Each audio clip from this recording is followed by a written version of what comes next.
이번 시간은 말이죠. 우리 556쪽의 조선의 사회입니다. 조선의 사회는 어떻게 공부할 것인가. 페이지 556쪽부터 조선의 사회인데, 이 조선의 사회를 공부할 때는 꼭 어느 시기든지 간에 전통사회니까 모두 신분제도하고 그 다음에 사회생활 요 두 가지를 중점적으로 보시면 돼요. 여기서 보면 556쪽에 조선 전기 신분제도하고 그 다음에 사회구조가 나오죠.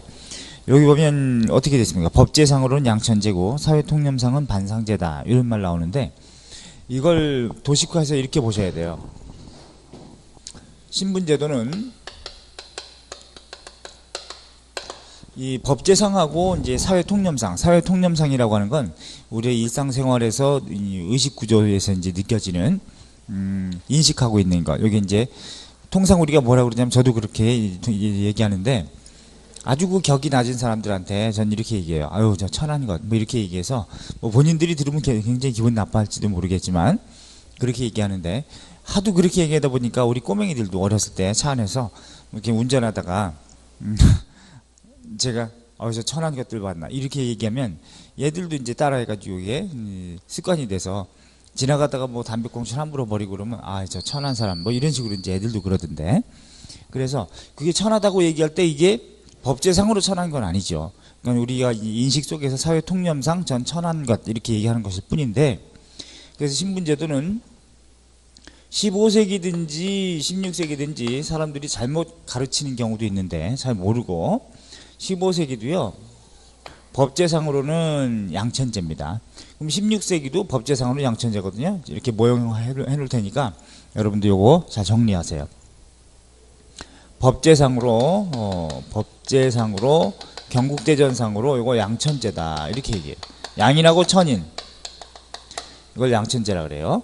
그래서 여기 이제 양인이 있겠죠. 그 다음에 맨 말단에 천인이 있겠죠. 자, 그 다음에 사회통념상으로 이제 뭐라고 할 것이냐. 사회통념상으로는 사람들의 인식이 통념상, 요거 우리가 반상제라고 우리가 얘기합니다. 반상제. 그래서 반상제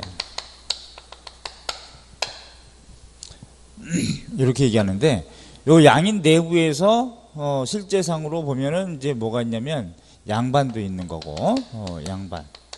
그 다음에 중간계층이 있죠. 중간계층. 그 다음에 일반 평민들을 우리가 상민이라 그래요. 상인은 장사하는 사람들이지만 상민은 우리가 이제 평범할 상자, 늘상 상자 써가지고 요거 우리가 평민이라고 이렇게 부를 수도 있겠다. 그 다음에 요 상민들 맨 아래층에 신량역천층이라고 하는 애들이 있습니다. 신분적으로는 양인이 있는데 하는 일이 굉장히 3D, 4D 업종에 종사하는 사람들, 신량역천층 이렇게 불러요. 그러면 천민에 누가 있느냐? 천민에는 노비가 있겠죠. 공노비도 있고, 공노비, 산노비가 있는 겁니다. 산노비. 그러니까 어느 시기든지 간에 신분적인 천인은 공사 노비를 상정하시면 돼요. 자, 그렇다면 여기서 양반, 중간계층, 상민, 신양, 역천이 있을 때 여기서 양반이 어떤 의미냐면 문무관직자의 의미예요. 문무관직자, 그러니까 관직에 나간 사람만, 이런 사람만 양반이었습니다. 15세기에 사실 양반은 얼마였냐면은 전 국민 중에 5%에서 8%대 정도, 요게 이제 양반이었거든. 문무관직자의 의미가 강했다, 원래 뜻이. 중간계층이라고 하는 것은 누구냐? 서얼도 있고, 서자하고 얼자를 통칭한 말이죠. 서자는 양첩의 소생을 서자라고 그러고, 얼자는 천첩의 소생을 얼자라고 합니다. 그래서 이제 서얼, 서자하고 얼자 중에서는 서자가 조금 더 얼자보다는 레벨이 조금 높은 거죠. 그 다음에 하급 기술관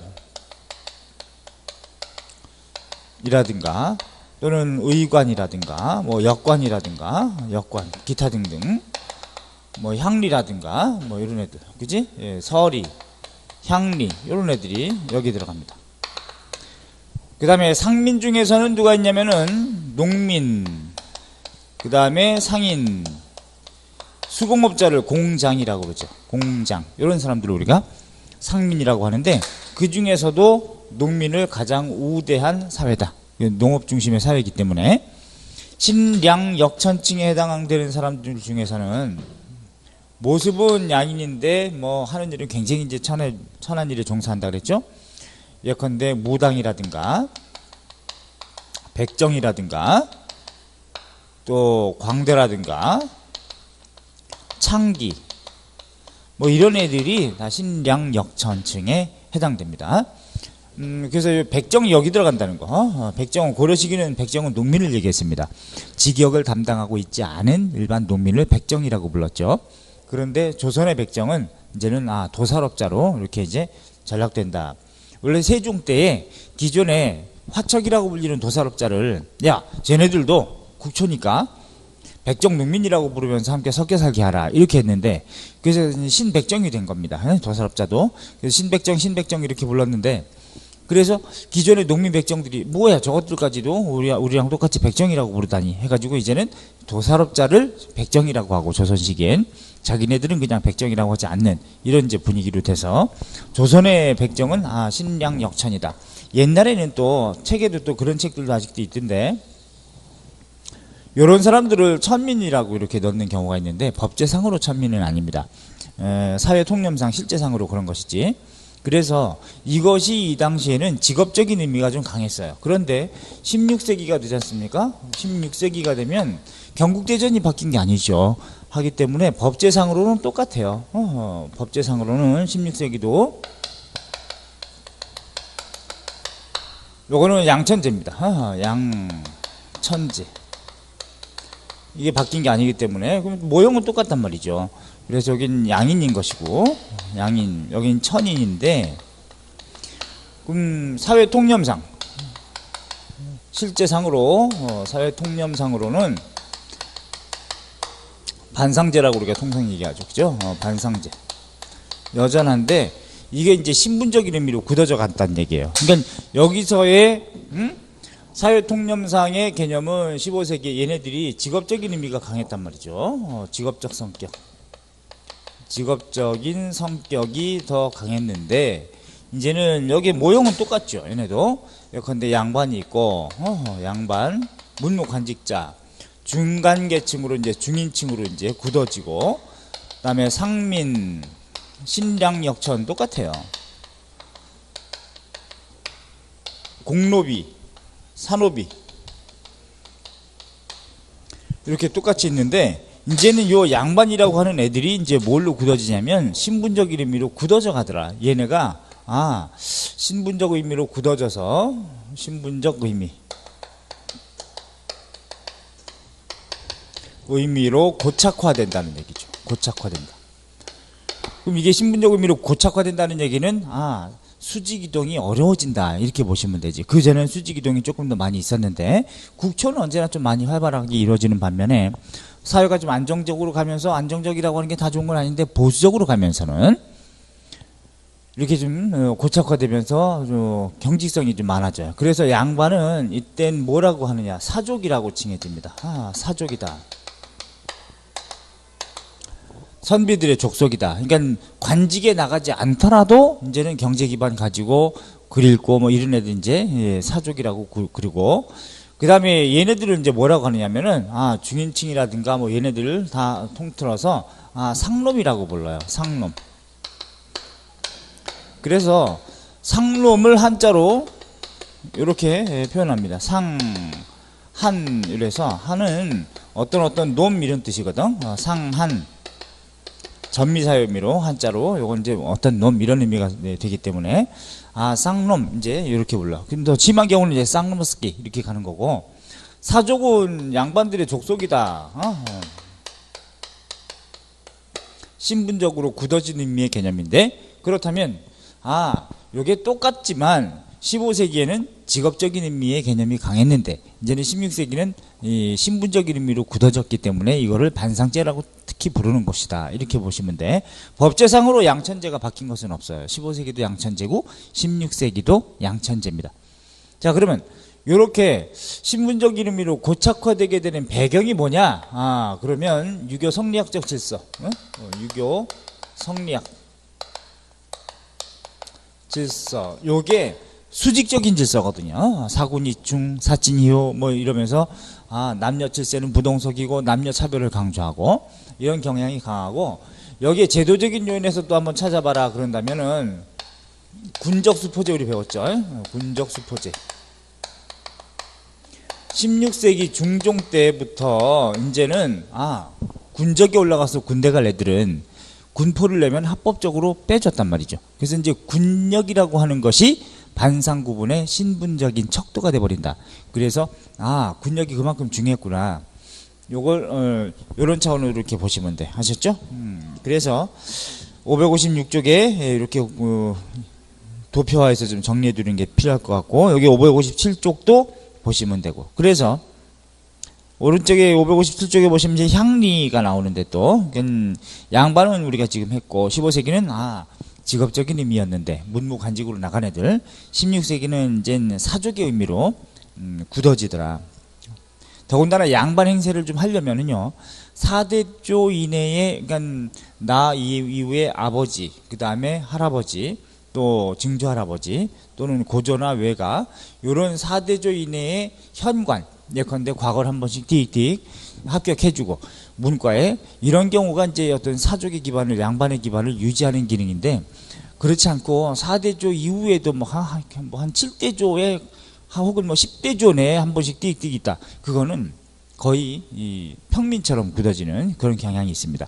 어쨌건 얘네가 바로 이제 양반이 그런 의미다. 그래서 양반은 관직에 나가면 신역이라 그래가지고 군역을 면제받습니다. 그걸 몸뚱이로 대체한다, 이런 의미로 해가지고 국가에 봉사한다는 의미로 군역이 면제되기 때문에 특권층이죠. 자, 그 다음에 이제 오른쪽에 보면 중인이 또 나오는데, 중인에는 서리는 중앙관청에서 근무하는 애들을 서리라고 그래요.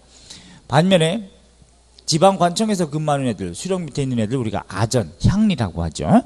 향리, 얘네도 이제 중위층인데, 향리가 고려시기 향리하고 조선시기 향리하고 많이 비교합니다. 고려시기 향리는 속군, 속현, 향부곡, 소 이런 데를 담당하는 향촌의 실제 세력가인데, 그 다음에 조선에 가면 이제 수령이 각 군현별로는 다 파견되기 때문에 모든 군현 단위로까지는 다 파견하죠. 해서 그 밑에 향리 세력은 약해진다, 상대적으로. 이렇게 보셔야지. 그래서 향리직이 격화되기 하는 차원에서 향리들이, 고려시기는 위세가 있는데 조선시기의 수령들이 파견되면서 자기네 권위를 뺏고 하다 보니까 조선 건국을 반대하는 세력도 있겠죠. 그래서 조선 건국을 반대하는 세력을 처벌할 수 있게끔 수령권을 좀 강화시키기 위해서 만든 게 557쪽의 A, 원학향리처벌법, 부민고소금지법, 이런 게, 요건 체크.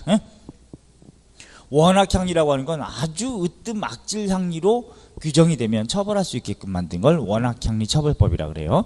요건 15세기부터 가능합니다. 그 다음에 부민고소금지법, 요거는 부민이라고 하는 건 어차피 이 도 밑에 이제 부가 가장 높은 단위인데, 도 밑에서, 그러면 도에 파견된 지방관을 관찰사라고 하죠. 관찰사는 수령이라고 하지 않습니다. 그 밑에 부, 목, 군, 현에 부윤, 목사, 군수, 현령 내지는 가장 말단의 현감, 종류품, 이런 애들은 이제 다 수령이라고 하는데, 그 부민들이 도 밑에 있는 수령을 고발하지 못하게 금지하는 법을 우리가 부민고소금지법이라 그래. 요거는 수령권을 좀 강화시키기 위한 목적이 강하다. 지방관을 강화시키기 위한 목적. 국초기 때문에 그런 일이 있습니다. 그래서 이런 것들은 경국대전에도 나와 있고 법제화됩니다. 자, 이렇게 하시고, 그 다음에 기술관도 여기 보이고, 서얼은 아까 얘기했죠? 서얼은 양첩의 자식을 서자라고 하고 천첩의 자식을 얼자라고 하는데 합쳐서 서얼이라고 부른다. 근데 이 서얼은 무과, 과거 응시는 가능한데 문과 응시는 법제상으로 금지됩니다. 반면에 무과라든가 잡과 같은 경우는 가능해요. 그런 정도를 알아두시면 돼. 서얼 금고법에 의해서 이제 서얼 차대법이죠. 금고법이 태종 때 만들어지는데, 그래서 서얼이 법제상으로 차별을 받는다, 이렇게 보시면 되지. 4번도 이렇게 체크해 두시고요. 오케이, 넘기셔서 상민, 여러분 조상입니다. 상민, 농업에 종사하거나 상업에 종사하거나 수공업에 종사하거나 혹은 신량역천, 예컨대요 신량역천은 이런 사람들, 조례라 그래서 관청을 경호하거나 경비하거나 이런 애들이 이제 다 여기에 해당되고, 그 다음에 나장에서 이제 일명 나졸이라고도 하는데, 죄인을 압송한다든가, 뭐 이런 경우, 예, 담당하고, 일수, 지방 관할의 자벽을 담당하는 애들, 이런 애들, 조군, 조운 업무를 담당하는 애들. 그 다음에 오늘날 해군에 해당되는 수군, 얘네들도 아주 힘든 일이었기 때문에 기피하는 대상이었고, 봉수군 같은 경우도 봉합 피우는 애들 있죠? 역졸, 이런 애들 모두 신량역천입니다. 그 외에 백정이라든가 무당이라든가 창기, 기생이죠? 광대 모두 신량역천으로 잡아라. 사회적으로 차별받고 천대받았다는 것은 맞는데 법제상으로는 양인에 들어가긴 한다. 이렇게 보시면 돼. 그 다음에 천민. 천민 잘 알아두셔야 돼. 천민. 요 천민은 언제나 공사 노비만 상정하시라 그랬죠? 천민은. 그러면 이 천민 중에서는 노비 중에서는 공노비하고 산노비로 나뉘는데 얘네들이 어떤 신분 구조하고 소유권 귀속을 잘 봐두셔야 됩니다. 자, 참고로 노비는 공노비도 있을 수 있고, 그지? 공노비는 관청에서 근무하는 애들이죠. 그 다음에 산노비, 근무하는 게 아니라 딸려 있는 거지. 산노비. 개인이 이제 주인이 된 경우를 우리가 산노비인데, 공노비 중에서는 또 뭐도 있고, 뭐도 있냐? 산노비 중에서도 뭐가 있냐? 공노비 중에서는 이병노비가 있고요. 실제로 관청에 들어가서 뭐 물건 만들고 이런 애들, 이병노비. 예. 그 다음에 외거노비가 있어요. 외거노비. 혹은 납공노비라고도 부를 수 있습니다. 예, 납공노비.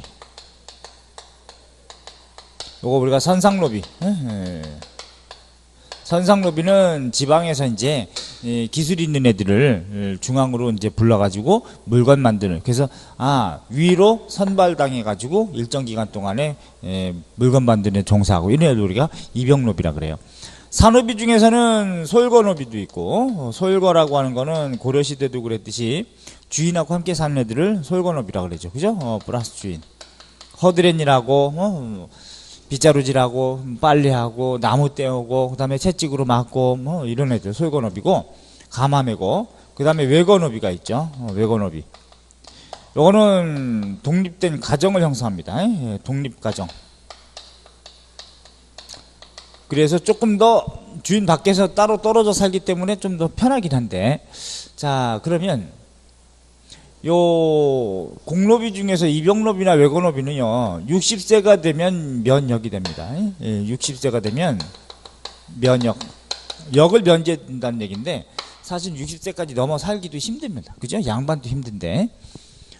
자, 그리고 유해잡직에도 진출이 가능하다. 고려시도 그랬어요. 유해잡직, 정상적인 정규직의 근무직이 아니라 잡직에 또 진출할 수는 있다.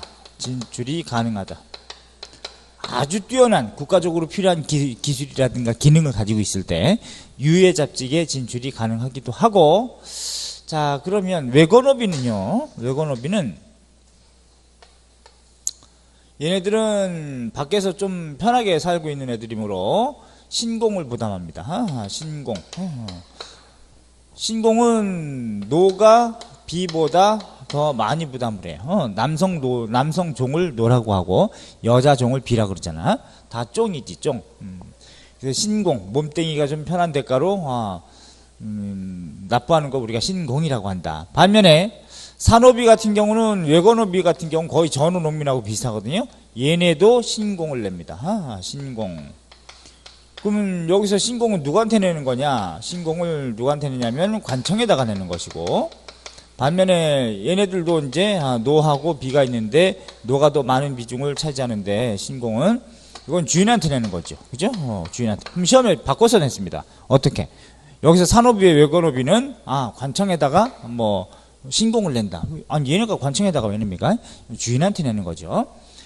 자, 이렇게 해서 노비는 이런 종류가 있는데 주거 형태에 따라서. 근데 노비는요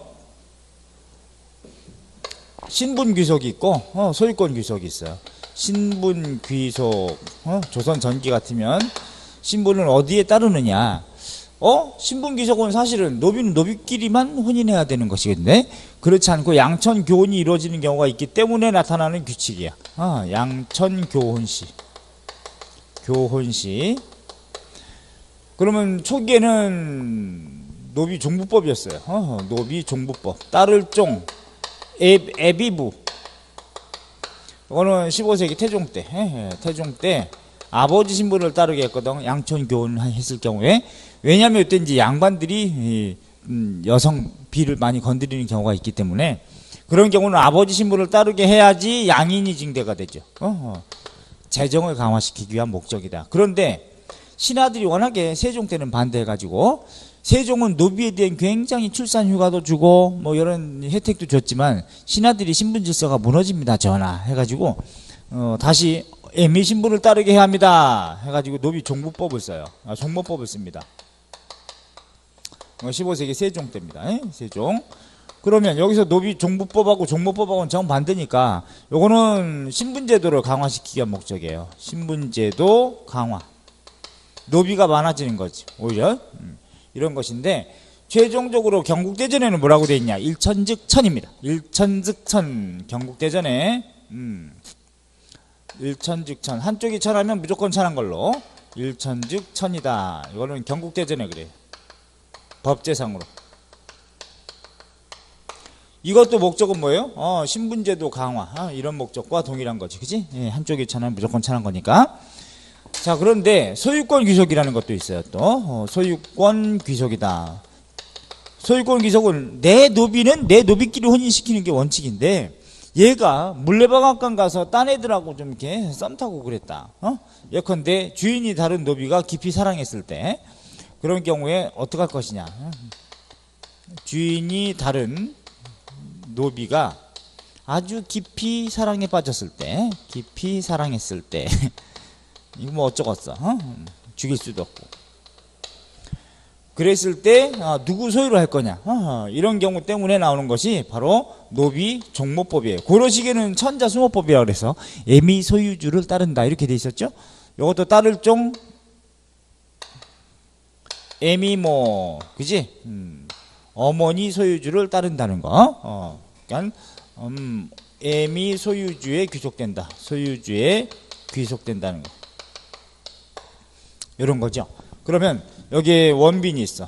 원빈. 여긴 정시용이라는 선비가 있어. 원빈. 여기는 정시용. 겁나 비교해야 되네. 그지? 그런데 원빈이 데리고 있는 노도 있고 비도 있습니다. 근데 내가 데리고 있는 노도 있고 비도 있어. 근데 원빈의 노와 내 비가 물레방앗간에서 눈이 맞았네. 이런. 그러면 여기서 자식이 생겼어요. 자식이 생기면 얘는 신분은 천한데 누구 소유로 할 것이냐 이게 문제가 되겠죠. 주인이 다르니까. 그럴 때 애미 소유주에 귀속된다. 그럼 뭐야? 내 거가 되는 거죠. 그죠? 정시용 소유 이렇게 되는 거지. 그러면 원빈은 어떻게 했어? 요도 집에 들어가면 원빈한테 채찍으로 맞습니다. 그러면 이제 원빈도 어떻게 하겠? 자기 비를 약간 화장 좀 해가지고 오늘 뭐 나가서 놀고 오너라 해가지고 늦게 와도 되느니라 뭐 하면 요 비가 또 나가가지고 물레방앗간에서 또 요 노랑 썸타.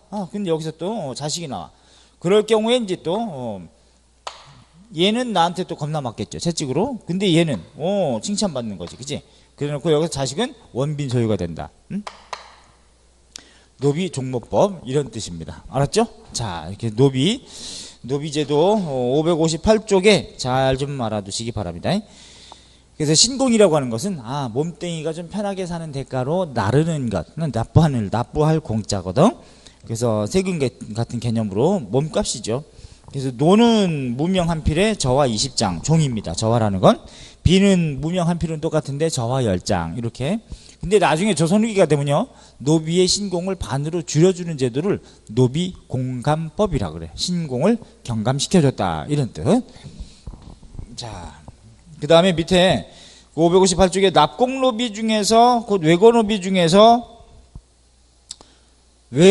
부재지주인 경우에 이런 경우 굉장히 중요한 게 있습니다. 작계지를 경작하고 사경지를 대여받기로 했다. 이게 무슨 뜻이냐면 조선 초기에 과전법 실시할 때 고려말 조선 초에 병작반수를 금지했습니다. 물론 지주 전호제를 금지한 것은 아닌데 지대 같은 개념에 있어서 병작반수를 금지했기 때문에 전호농민이 지주 땅을 별려서 경작하는 경우에 원래는 고려 시기는 사전의 지대는 2분의 1이었죠. 수확량의 2분의 1.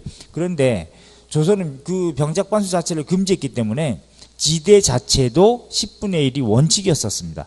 하기 때문에 조선 초기에는 2분의 1이 일반화되지 않았었는데, 자, 예컨대 내가 한양으로 딱 벼슬 하러 갔습니다. 근데 충청도에 대전에 겁나게 넓은 땅이 있어. 옥천도 다 내 거고 막 이래.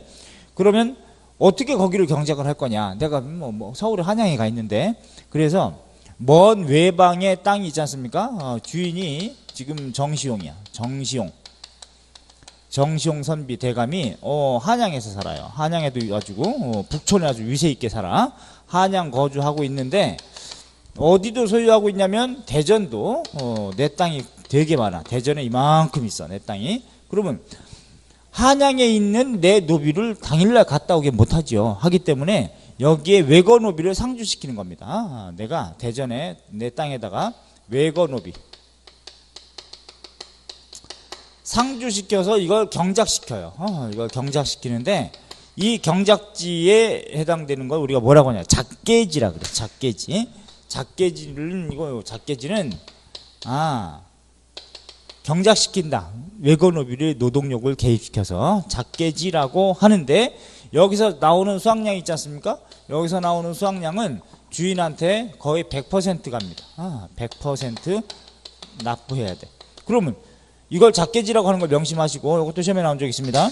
그러면 요 주인은 요 외거노비는 뭐 먹고 삽니까? 여기서 나는 수확량을 다 가져가면, 다 내면. 하기 때문에 주인이 외거노비한테 따로 넘겨주는 땅을 사경지라 그래. 사사로이 경작하고 먹고 살 수 있는 땅을 불하해준다.